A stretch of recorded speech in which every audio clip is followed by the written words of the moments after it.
So in the gastric bypass, somehow they make the stomach smaller. I don't know if they clamp it off or something like that.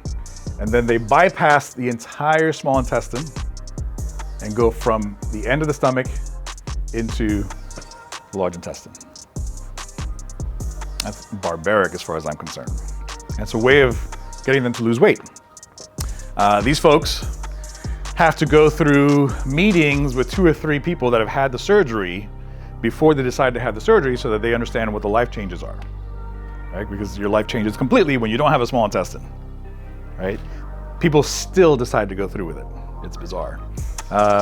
They're desperate. I understand that. It's not the patient's fault. In my opinion, they're being misguided by doctors.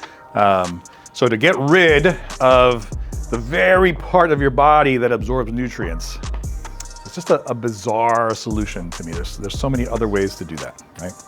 And in particular, women with iron. There's almost no way to absorb iron properly if you don't have your small intestines. Women, of course, menstruate every month, so they're losing tons of iron through the blood. So even if they take supplements, they're gonna have an issue with the iron.